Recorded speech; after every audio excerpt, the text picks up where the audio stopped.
Assalamualaikum warahmatullahi wabarakatuh.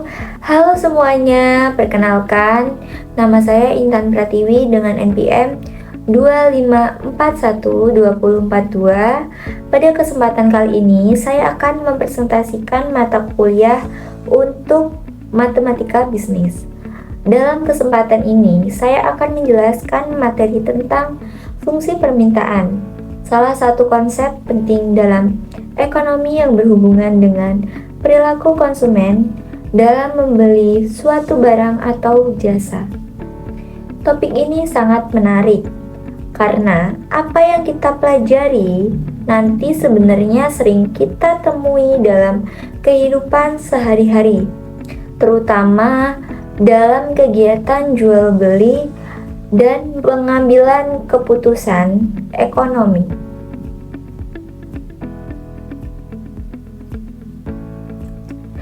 Semoga melalui penjelasan ini kita semua bisa lebih memahami konsep fungsi permintaan dengan cara sederhana dan mudah dipahami. Baiklah, tanpa berlama-lama, mari kita mulai pembahasannya. Fungsi permintaan adalah jumlah barang atau jasa yang benar-benar diminta dan dibeli oleh konsumen pada tingkat harga tertentu dan waktu tertentu. Permintaan selalu dilihat dari sisi konsumen atau pembeli.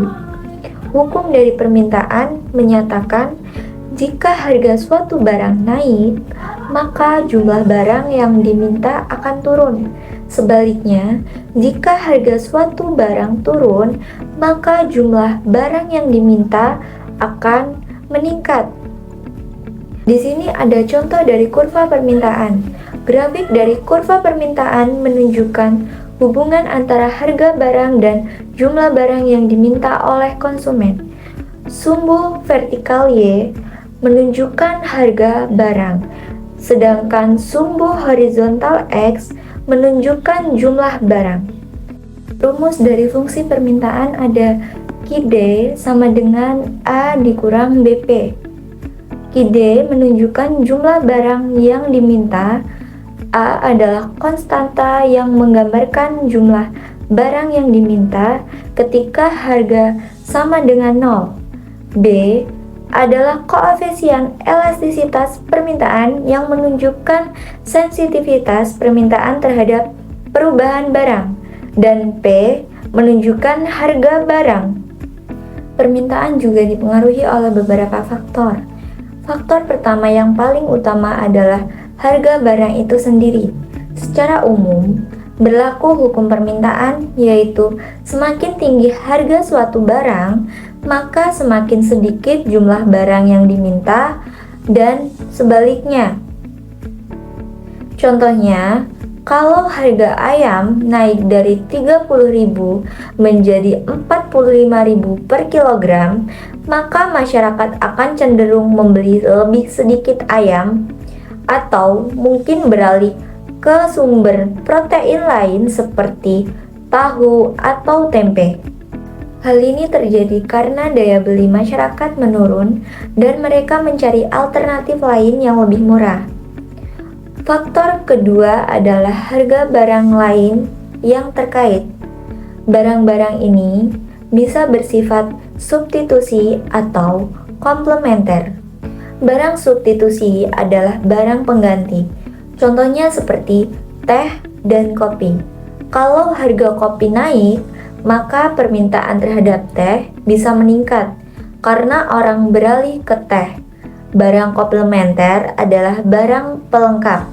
Misalnya, harga bensin naik, maka permintaan terhadap kendaraan bermotor bisa menurun karena biaya penggunaannya jadi lebih mahal. Jadi, perubahan harga satu barang bisa memengaruhi permintaan barang lainnya. Selanjutnya adalah tingkat pendapatan masyarakat. Pendapatan berpengaruh besar terhadap daya beli. Kalau pendapatan meningkat, maka biasanya permintaan terhadap barang-barang juga ikut meningkat, terutama untuk barang normal seperti pakaian, makanan, atau elektronik. Sebaliknya, kalau pendapatan turun, masyarakat akan mengurangi pengeluaran dan permintaan terhadap barang juga ikut menurun.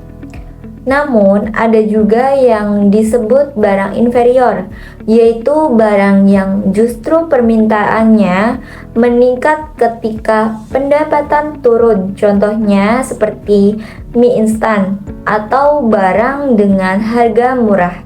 Faktor yang berikutnya adalah selera masyarakat. Selera ini bisa berubah karena tren, budaya, iklan, gaya hidup, atau pengaruh media sosial. Biasanya, ketika tren mukbang populer di media sosial, permintaan terhadap makanan cepat saji dan makanan pedas akan meningkat. Begitu pula kalau masyarakat mulai sadar kesehatan, permintaan terhadap makanan organik dan olahraga meningkat.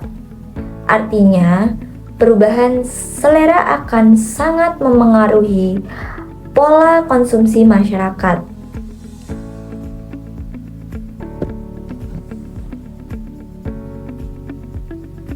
Kemudian, jumlah penduduk juga menjadi faktor penting. Semakin banyak penduduk, semakin besar pula permintaan terhadap berbagai kebutuhan seperti makanan, pakaian, transportasi, dan tempat tinggal. Sebaliknya, kalau jumlah penduduk berkurang, misalnya karena migrasi atau faktor demografis lain, maka permintaan akan cenderung menurun. Jadi, pertumbuhan penduduk biasanya diikuti oleh meningkatnya total permintaan di suatu wilayah. Terakhir adalah ekspektasi atau prediksi konsumen terhadap kondisi di masa depan. Kalau masyarakat memperkirakan bahwa harga suatu barang akan naik di masa depan, mereka akan cenderung membeli sekarang agar lebih murah. Contohnya, saat menjelang kenaikan harga BBM atau sembako, banyak orang menimbun barang lebih dulu.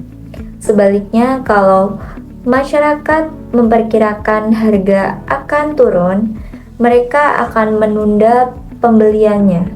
Faktor psikologis dan ekspektasi semacam ini juga sangat berpengaruh terhadap tingkat. Jadi, bisa kita simpulkan bahwa permintaan tidak hanya dipengaruhi oleh harga barang itu sendiri, tetapi oleh harga barang lain, pendapatan, selera, jumlah penduduk, dan perkiraan di masa depan. Semua faktor ini saling berkaitan dan menentukan bagaimana konsumen mengambil keputusan dalam membeli barang atau jasa. Dengan memahami faktor-faktor ini, kita bisa lebih mengerti bagaimana pasar bekerja dan bagaimana harga serta permintaan saling memengaruhi. Contoh soal fungsi permintaan. Jika harga barang sebesar 60.000 per unit, maka jumlah permintaan 20 unit. Dan jika harga barang 40.000 per unit, maka jumlah permintaan 30 unit. Tentukan persamaan fungsi permintaan. Diketahui di sini P1-nya adalah 60, P2-nya 40, Q1-nya 20 dan Q2-nya 30. Menggunakan rumus P dikurang P1 sama dengan Q dikurang Q1 dibagi P2 dikurang P1 sama dengan Q2 dikurang Q1. Nah, jadi P dikurang 60 dibagi 40 dikurang 60 sama dengan P60 per negatif 20 sama dengan Q20 per 10. Setelah itu, 10P dikurang 600 sama dengan negatif 200Q ditambah 400. 10P sama dengan 20Q ditambah 400 ditambah 600 10P sama dengan negatif 20Q ditambah 1000. P negatif 20Q ditambah 100 atau P ditambah 100 dikurang 2Q. Baik, demikianlah penjelasan saya mengenai materi fungsi permintaan pada mata kuliah Matematika Bisnis. Dari pembahasan ini, kita bisa melihat bahwa konsep fungsi permintaan memiliki peran yang sangat penting dalam memahami hubungan antara harga dan jumlah barang yang diminta oleh konsumen.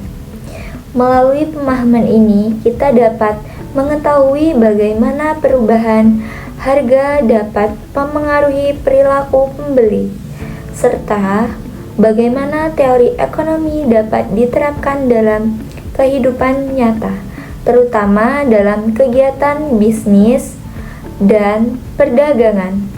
Saya berharap penjelasan yang saya sampaikan dapat memberikan pemahaman yang lebih jelas dan bermanfaat bagi kita semua. Terima kasih atas perhatiannya saya ucapkan. Terima kasih. Wassalamualaikum warahmatullahi wabarakatuh.